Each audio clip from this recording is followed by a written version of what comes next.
नमस्तस्मै गणेशाय ब्रह्मविद्याप्रदायिने यस्यागस्त्याय ते नाम विघ्नसागरशोषिणे ध्याये स्थिरेण चित्तेन गणेशं सर्वसिद्धिदं बुद्धिप्रकाशकं पूर्णं योगिनां हृदि संस्थितं स्वानन्देशं गणेशानं महावाक्यस्वरूपिणं तत्त्वमस्याकृतिधरं सिद्धिबुद्धियुतं भजे। जय गजानन। आपल्याला अथर्व व्हायचंय। अथर्व होण्याचा मार्गही सांगितला। श्री गणेश उपासनेने अथर्व होता येतं। कसं उपासना करायची त्याचा आरंभ करताना आपल्या समोर उपनिषदकार सांगतात, अथर्व शीर्षकार सांगतात, नमस्ते गणपतये। हे गणपते तुला वंदन असो। गणपती असा शब्द सुरुवातीला वापरला। गणांचा पती, पण गण कोणते? आपल्याला हा प्रश्न विचारला तर आपण पटकन सांगायला हा काय प्रश्न आहे का? शंकरांचे सगळे जे गण त्यांचा प्रमुख म्हणून गणपती, इतका साधा विषय नाही।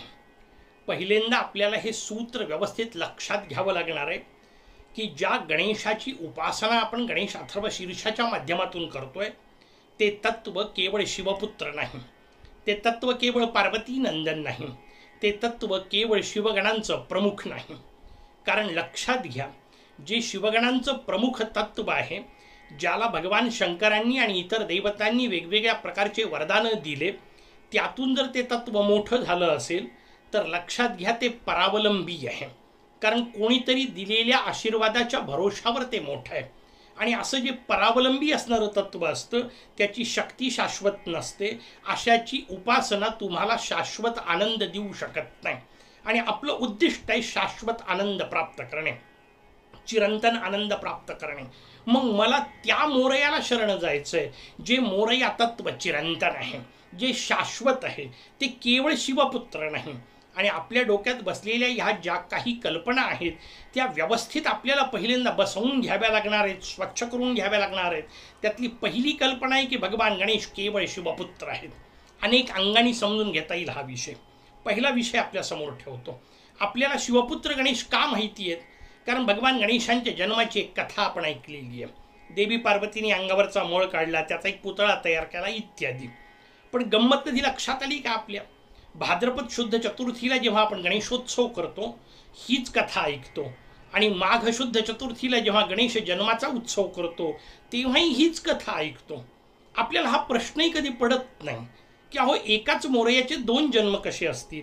जर दोन जन्म असतील तर दोन्ही जन्मांची कथा एकच कशी असेल? आणि याच्या पलीकडची गमतीदार गोष्ट तुम्हाला सांगू का? जी कथा आपण ऐकतो ना, पार्वतीने अंगावरचा मोळ काढला इत्यादी, ती कथा ना भाद्रपद चतुर्थीची आहे ना माघ शुद्ध चतुर्थीची आहे, ती कार्तिक शुद्ध चतुर्थीची आहे। त्या दिवशी मोरयाचा उमांग मलज नावाचा अवतार झाला।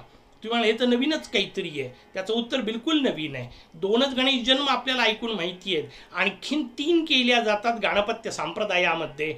जसं आत्ता मी आपल्याला सांगितलं कार्तिक शुद्ध चतुर्थीचा उमांग मलज अवतार, तसं पुष्टिपती जन्म केला जातो वैशाखी पौर्णिमेला, शेषात्मज जन्म केला जातो ज्येष्ठ शुद्ध चतुर्थीला। असे भगवान गणेशांचे अनेक अवतार आहेत। आणि मग लक्षात घ्या की यापैकी काही अवतार शिवपार्वतींच्या घरी झालेले आहेत, तेही अनेक झालेले आहेत। शिवपार्वतीच्या घरी सुद्धा मोरया एकदाच नाही आले। मी आपल्याला सांगितलं तसं भाद्रपद शुद्ध चतुर्थीचा अवतार मयुरेश्वर अवतार भगवान शंकरांच्या आणि पार्वतींच्या घरी झालेला आहे। त्याच दिवशी झालेला गजानन अवतार आहे द्वापार युगातला, तोही शिवपार्वतींच्या घरी झालेला आहे। वैशाख शुद्ध पौर्णिमेचा पुष्टिपती अवतार तोही शिवपार्वतींच्या घरी झालेला आहे। कार्तिक शुद्ध चतुर्थीचा सांगितला तो उमांग मलज अवतार तोही भगवान शंकरांच्या आणि पार्वतीच्या घरी झालेला आहे। अंबिका तनय नावाचा एक अवतार आहे, तो भगवान शिवपार्वतींच्या घरी झाला। गुणेश नावाचा अवतार आहे मोरयाचा, शिवपार्वतींच्या घरी झाला। आता शांतपणे आपल्याला समजून घ्यावं लागेल की जर इतके अवतार झाले असतील तर या सगळ्या अवतारांचे केवळ आईवडील एकच आहेत, एवढ्या कारणाने ते कायम आईवडील आहेत का? त्याचं उत्तर आहे नाही। कारण जर कायम आईवडील असतील तर एकाच आईवडिलाच्या पोटी एकच पोरगा इतके वेळा कसा जन्माला येईल? याचा अर्थ ते मातृत्व पितृत्व हे अवतार सापेक्ष आहे। त्या त्या अवतारांपुरतं आहे. जसं मी आत्ता सांगितलं शंकरांकडे अनेक अवतार झाले, लक्षात घ्या भगवान गणेशांचे इतरत्रही अनेक अवतार झालेले आहेत. म्हणजे जसा विनायक अवताराचं वर्णन मी आपल्या समोर सांगितलं, तो महर्षी कश्यपांच्या आणि आदितीच्या घरी झालेला अवतार आहे, कृतयुगातला अवतार आहे. त्यावेळी कश्यप आदिती माता पिता होते. भगवान गणेशांनी विघ्नासुर नावाच्या राक्षसाला मारण्यासाठी विघ्नराज नावाचा अवतार घेतला. त्यावेळी माता पिता महर्षी पार्श्व आणि दीपवत्सला नावाची त्यांची पत्नी होते. भगवान गणेशांचा ज्येष्ठ शुद्ध चतुर्थीचा अवतार शेषात्मज अवतार, त्यावेळी भगवान शेषाच्या घरी पाताळात प्रगट झालेले आहेत. भगवान गणेशांचा पूर्णानंद नावाचा अवतार आहे, लक्ष्मीच्या आणि विष्णूच्या घरी झालेला अवतार आहे. अनेक अवतार आपल्याला पाहायला मिळतील. या सगळ्या अवतारात त्यांचे माता पिता वेगळे आहेत, पण आपल्या डोक्यात पक्क बसलेलं आहे की ते केवळ शिवपुत्र आहेत. कायम लक्षात घ्या, भगवान गणेशांना केवळ शिवपार्वती पुत्र समजणं, अवतारांच्या सापेक्ष न लक्षात घेता म्हणजे दशरथाला आणि कौसल्येला भगवान विष्णूंचे माता पिता समजणं. ते भगवान विष्णूंचे माता पिता नाहीत, ते राम अवताराचे माता पिता आहेत. वसुदेव आणि देवकी भगवान विष्णूंचे माता पिता नाहीत, ते कृष्ण अवतारापुरते माता पिता आहेत. ही जशी रचना आहे तशीच रचना लक्षात घ्या की भगवान गणेशांच्या त्या त्या अवतारापुरतं शिवपार्वती पुत्रत्व त्यांनी स्वीकारलंय, ते कायम शिवपार्वती पुत्र नाही. मग मोरयाचं वास्तव स्वरूप काय आहे? मोरयाचं वास्तव स्वरूप गणपत्य संप्रदायाने आपल्या समोर सांगितलं. शिव हरी रवी ब्रह्म जनकम, या सगळ्यांचा जनक असलेला मोरया. आपल्याला तो मोरया समजून घ्यायचा आहे. तुम्ही म्हणाल तुम्ही हे गणपत्य संप्रदायाचा म्हणून अट्टहासाने सांगता, त्याचं उत्तर आहे नाही. शांतपणे जेव्हा आपण सगळं साहित्य तपासू तेव्हा आपल्या लक्षात येईल सगळे साधू संत महंत हीच भूमिका आपल्या समोर मांडतायत. सोडून द्या गणपत्य संप्रदायाची भूमिका. जगद्गुरु तुकोबाराय आपल्याला हे सांगतायत. काय सुंदर शब्दात त्यांनी सांगितलं. आकार तो ब्रह्मा, उकार तो विष्णू, मकार महेश माणियेला, ऐसे तिन्ही देव जेथोनी उत्पन्न तोहा गजानन मायबाप. कोणाची उपासना करायची आहे? शिवपुत्राची नाही, जो या तिघांचा जनक आहे त्या गणेशाची. ओंकार प्रधान रूप गणेशाचे, जे या तिन्ही देवांचे जन्मस्थान. या तीनही देवांचे, या त्रिगुण स्वरूप असणाऱ्या तीन देवांचं जे त्रिगुणातीत असणारं जनकतत्व आहे त्या मोरयाची उपासना करायची आहे. त्यांचं स्वरूप समजून घ्यायचं आहे, केवळ शिवपुत्राचं नाही, केवळ पार्वती नंदनाचं नाही. तुम्ही म्हणाल का असं खरंच काही स्वरूप आहे का? त्याचं उत्तर आहे. आपल्यालाही माहिती आहे, पंचायत एकच आहे. आपल्याला माहिती आहे हेच आपल्याला माहिती नाही आहे. यालाच गणेशी माया असं म्हणतात. किती मजेदार रचना आहे. उदाहरण आपल्या जीवनातले सांगतो म्हणजे आपल्या लक्षात येईल. आपल्यापैकी बहुसंख्य सगळ्यांनी अष्टविनायक यात्रा केली. अष्टविनायक यात्रा करताना आपण लेण्याद्रीला जाऊन पोहोचतो. लेण्याद्रीचा तो डोंगर चढायला सुरुवात करतो. जेव्हा लेण्याद्रीवर चढत असतो तेव्हा एकमेकाला स्वतःला तिथली कथा ऐकवत असतो. काय आहे लेण्याद्रीची कथा? कधी काळी भगवान शंकर आणि देवी पार्वती त्र्यंबकेश्वरला महर्षी गौतमांच्या आश्रमामध्ये निवास करतायत. त्यावेळी भगवान शंकर ध्यानस्थ बसलेले आहेत. देवी पार्वतीला प्रश्न पडला. तिने भगवान शंकरांना प्रश्न विचारला, तुम्ही महादेव आहात, देवाधिदेव आहात, तुम्हाला कोणाचं ध्यान करायची गरज आहे? तुम्ही कोणाचं ध्यान करता? आणि त्यावेळी भगवान शंकरांनी तिला गणेश तत्वज्ञान समजून सांगितलं. ते सांगतात आपण पाचही जण ब्रह्मा विष्णू महेश देवी आणि सूर्य हे पंचेश्वर ज्यांच्यापासून निर्माण झाले त्या मोरयाची मी साधना करतो, त्यांची उपासना करतो, त्यांचं ध्यान करतो. स्वाभाविक देवी पार्वतीला आश्चर्य वाटलं. तिने सांगितलं मला ते गणेश तत्व कसं कळेल, मला त्याचं दर्शन कसं होईल, मला ते गणेश तत्व प्राप्त कसं होईल. आणि तिच्या प्राप्तीची कल्पना मोठी सुंदर आहे, कारण ती स्त्री आहे. तिच्या दृष्टीने प्राप्तीची सगळ्यात शेवटची अवस्था आहे पुत्रत्व प्राप्ती. सर्वोच्च आनंद तिच्या जीवनातला तो आहे. म्हणून ती म्हणते माझ्या पोटी मोरया कसा जन्माला येईल ते मला सांगा.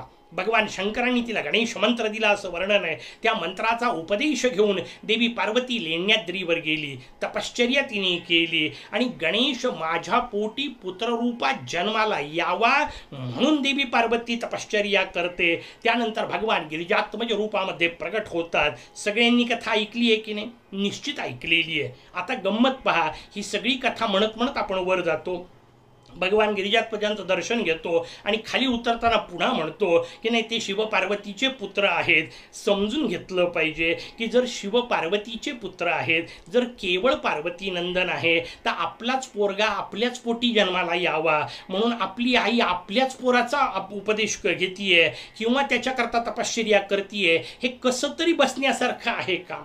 कुठल्या तरी तर्कात शक्य आहे का? याचा अर्थ ती तपश्चर्या ज्या तत्वाची करत होती ते तत्व समजून घ्यायचंय.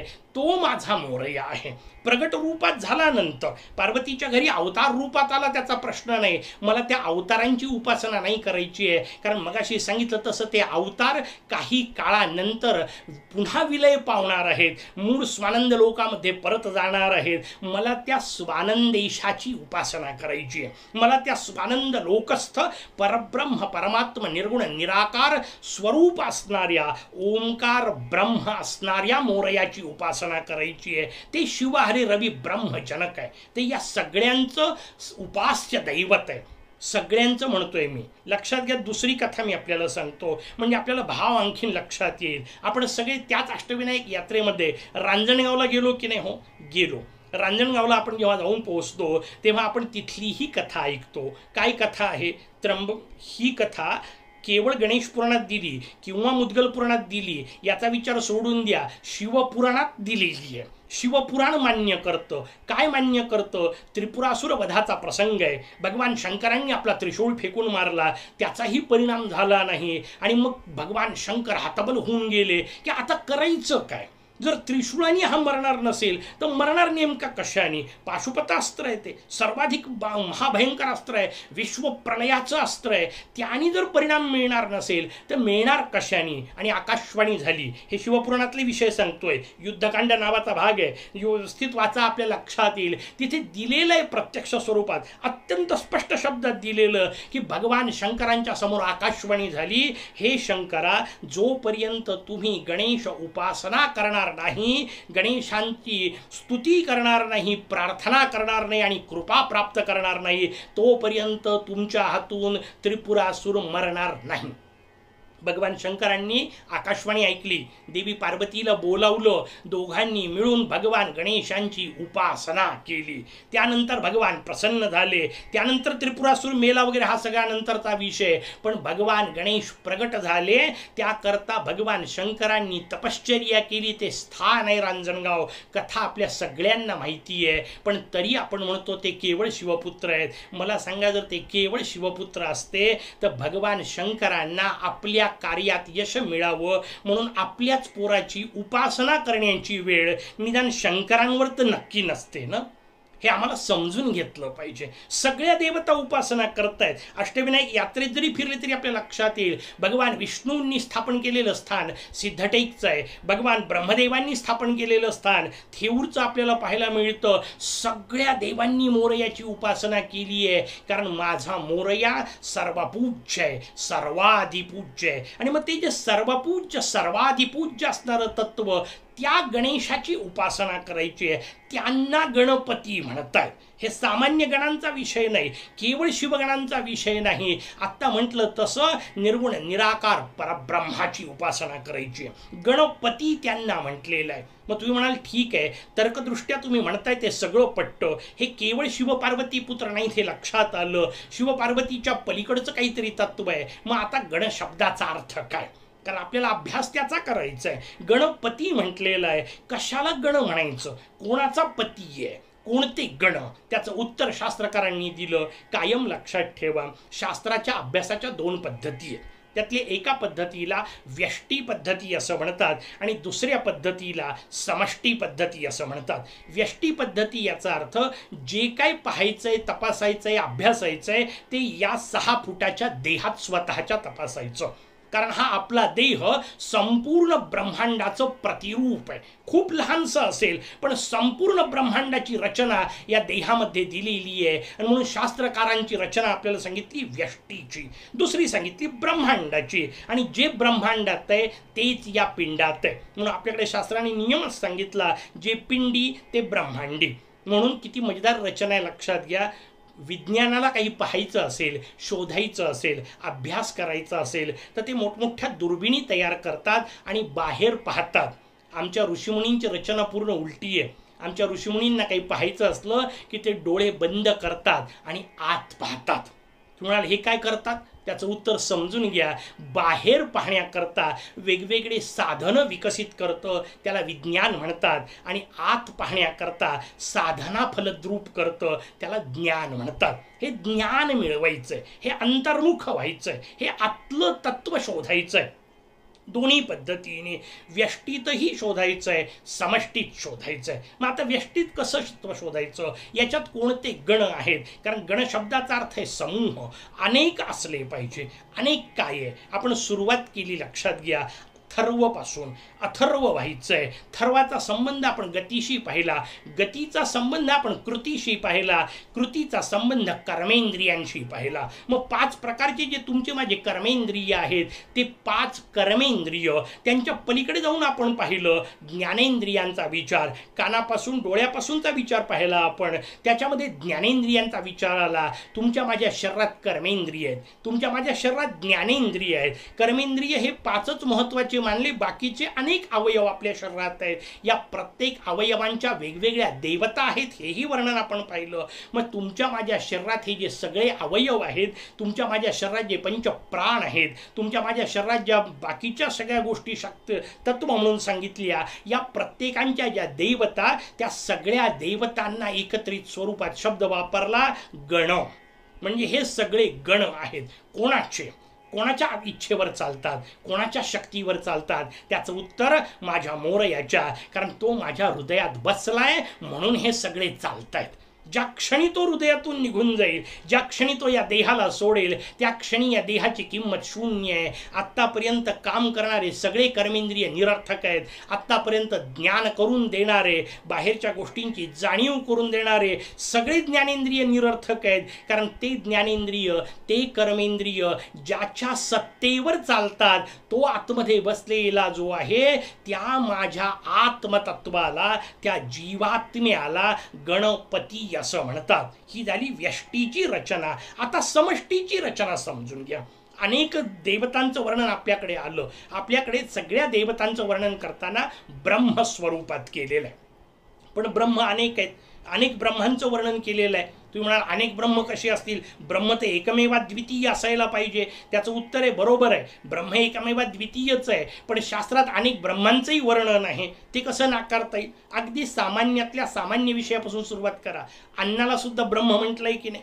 भोजन करताना आपण सुरुवातीला मंत्र काय म्हणतो? वदनी कवळ घेता, नाम घ्या इत्यादी पद्धतीने. त्याच्या पुढे शब्द वापरला, सहज हवन घेत होते, नाम घेता फुकाचे, जीवन करी जीवित्वा, अन्न हे पूर्ण ब्रह्म. अन्नाला ब्रह्म असं म्हटलं. का म्हटलं? कारण ब्रह्माचं निरूपण करताना उपनिषदकारांनी सांगितलं, ज्याच्यातून सगळं जन्माला येतं, ज्याच्या भरोशावर सगळं राहतं आणि ज्याच्यात सगळं विलीन होतं, त्याला ब्रह्म म्हणतात. शिष्यांनी चिंतन केलं, तो म्हणाला आपण अन्नाच्या भरोशावर जन्माला आलो, अन्नाच्या भरोशावर वाढतो, शेवटी मातीत मिसळतो म्हणजे अन्नात मिसळतो. अन्न हे ब्रह्म आहे. तात्पुरतं बरोबर आहे, तेवढ्या सापेक्षतेने बरोबर आहे. पण अन्नाला शेवटी विकृती येते, खराब होतं ते. मग ब्रह्म कसं असेल? मग शिष्य पुढचा विचार करायला सुरुवात करतो. तो म्हणतो नाही, अन्न नाही ब्रह्म, अन्नाच्या पलीकडे प्राणम ब्रह्म. मग प्राणम ब्रह्मेति व्यजानात, मग मनोब्रह्मेति व्यजानात, मग विज्ञानम ब्रह्मेति व्यजानात, आनंदम ब्रह्मेति व्यजानात. वेगवेगळ्या पद्धतीने उपनिषदकार आपल्याला पुढे पुढे नेतात. लक्षात घ्या, या सगळ्यांना ब्रह्म म्हटलं. इंद्र, चंद्र, विष्णू इत्यादी सामान्य देवतांना, ब्रह्मदेव, विष्णू, शंकर इत्यादी महेश्वरांना सुद्धा ब्रह्म म्हटलेलं आहे. पण लक्षात घ्या, जर हे इतके सगळे आहेत आणि या सगळ्यांना ब्रह्म म्हटलंय, तर हे परब्रह्म नाही असू शकत. कारण हे इतके आहेत आणि अनेक नाही ब्रह्म असू शकत. मग उपाय काय? एक कोणतं? त्या एक कोणतंच फार सुंदर उत्तर शास्त्रकारांनी दिलं. या सगळ्यांना ब्रह्म म्हणतात, पण माझ्या मोरयाला ब्रह्मणस्पती म्हणतात.